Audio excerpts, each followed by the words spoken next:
Hello. As you can see, I've decided to go right back to my original hat. Made up your mind yet about which hat you're going to wear? Yes. Yes, I have made up my mind. Thank you.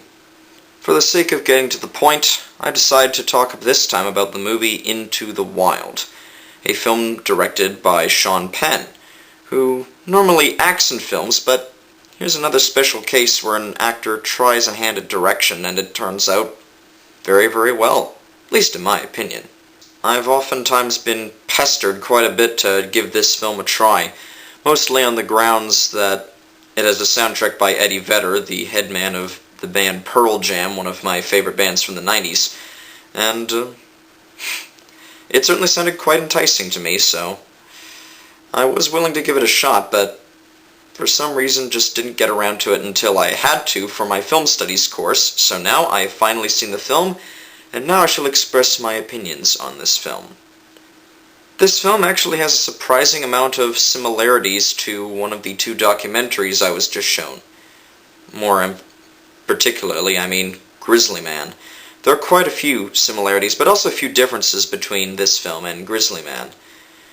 Well, they both have to do with a young man who wants to detach himself from society and take chances in a much less compromising and much more exciting environment, that is to say, the wild, a place where there are no rules and no scruples, a place where you could easily lose your life, but a place that has plenty of ideas of adventure in store, and something that quite a lot of young people, I think, have been very tempted by at some point in their lives. Certainly, both of these films have a main character with that sense of idealism in check, except this time there are different portrayals. Well, first of all, Grizzly Man was compiled footage of the real man, Timothy Treadwell, doing his thing, with some opinionated commentary from the director who compiled the footage together into a film, director Werner Herzog. This film, however, is an adaptation of the activities and actions of a real person. It's still based on reality, but this one's a film adaptation of reality, seeing as there's not a lot of film footage to support the adventures of Christopher McCandless. With that said, though, this is a very surprising film in many respects and how it brings that about. The story of Christopher McCandless is a surprisingly compelling and touching story in how it's brought to life, but it doesn't really sugarcoat as much as one would think, considering as it's basically a Hollywood film and does have a few noticeable Hollywood actors in it, like, say, William Hurt. But in many respects, it's very unconventional. It doesn't succumb to a lot of formulaic turns, except maybe once or twice when it comes to interactions. And in general, it actually is quite a downer. If anything, it has one of the most depressing conclusions to a film that I've ever seen, but I won't dare ruin it for you there. But for those of you who dislike films with depressing endings, nonetheless, I'd recommend give it a try, because this does have some really good moments in it. Nice portrayals of realism, but not harsh realism, at least not all the time. There are some moments of lightheartedness here and there. Basically, it centers around McCandless trying to gradually detach himself from society and do what he particularly wants to do, which is to just live in the wild. Just take chances in a place where there are fewer chances of survival for a human, but they exist. Though, at the same time, it shows that he does want to connect with humanity to some extent, but it just never solidifies for him. He really, really wants to take this chance. In particular, he wants to go to Alaska. That is the place that feels especially like a prize to him. And so, the film spends a lot of time showing the build-up to him going there, with him encountering several people along the way, learning a few interesting tidbits and important survival skills necessary, and eventually ending up there. So the interesting twist is this film actually starts with him arriving at the site in Alaska where he spends almost his entire time. And then the film gradually reveals who he is by showing everything that happened up until that point. So in that way, it's a very nice way of developing the story. I will say that this film was much more interesting to me than I thought it was originally going to be. It seemed rather like one of those art house movies or one of those rather pretentious works about rebellion and how sometimes it is the right thing to do. This film doesn't really say anything like that. Or if it does, it's not what I got out of it. It seems to suggest more that whatever decision you make, you have to take your chances. Because really, even though it builds up the wild as the uncompromising place with much more of a sense of adventure to it because of how unpredictable it is, society can be that way too. I mean, I've yet to properly ingrain myself in society in terms of the adult world and such, but I've learned enough to know that it's not the most compromising place in the world either.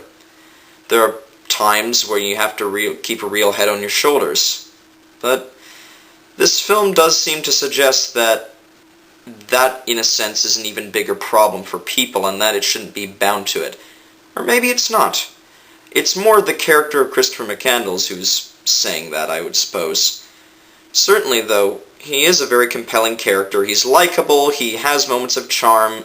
He seems like the kind of person that would be easy to vouch for, that would be nice to have a conversation with, but wouldn't want to spend too much time with at the same time because of how dead set he is on his goal. And indeed that's the case when he befriends people like, say, a character played by Vince Vaughn of all people, who is surprisingly in one of his most likable characters to date, or at least likably despicable, and even a tolerable performance from Kristen Stewart, which really surprised me. Certainly this film is surprising in that sense too. Also, I really enjoy the fact that it shows the difficulties of surviving in the wild for a human because of how desensitized we've become by the world of modern society, or rather how sensitized, if that makes any sense, considering how harder it is to manage surviving by oneself without provided goods. Certainly, that enough is worth drawing a lot of comparisons between this film and Grizzly Man. Though another one that I find very admirable between this film and Grizzly Man is how, in addition to being about someone's ventures in the wild, there's also a different set of perspective. It's actually strange how a feature film is much more ambivalent and objective in its perspective than the documentary is. I mean, the documentary has its sense of ambivalence and it allows for the viewer to make their own decisions and their own arguments, but it does contain Herzog's opinions on what Timothy Treadwell's decisions were and what his actions accounted for. This film doesn't really do it quite as much. There might be a little here and there, but it's oftentimes very subtle and for the most part is a very ambivalent view of this type of viewpoint. Indeed, the character of Christopher McCandless is a very ambiguous fellow, particularly during his last moments on screen. I wouldn't recommend this film to absolutely anybody, because it's not an upper, especially towards the end, but it's very creative. The imagery's great. Eddie Vedder's soundtrack is pretty awesome if, you enjoy that 90s grunge-era rock sound. The characters have a certain sense of likability to them, there's an engaging sense of adventure to the whole thing, and it's rather touching and actually, I'll admit, got me a little choked up by the end, because it is just so effective in what it tries to do. And it's kind of ironic that I decided to pit Grizzly Man in with another documentary film last time rather than here, because there's a lot more similarities between those two films. So, oh well, guess you can't win them all. On the whole, I will say that this is quite a remarkable film, a surprising turn for Sean Penn, who proves himself to be a terrific director, and hopefully has made some other equally remarkable films. And I'd say that there's just a lot to glean from this film, whether it will be enjoyed or not. So, on the worth meter, I'd say this is at least a worth renting, but I'd personally put it higher than that, but I'm trying to be considerate. And out of 5 stars, this is a 4.5 out of 5, in my opinion. Thanks for your time. You should start adding video clips into your vlogs, because, well, vlogs on their own tend to be kind of boring, you know what I mean?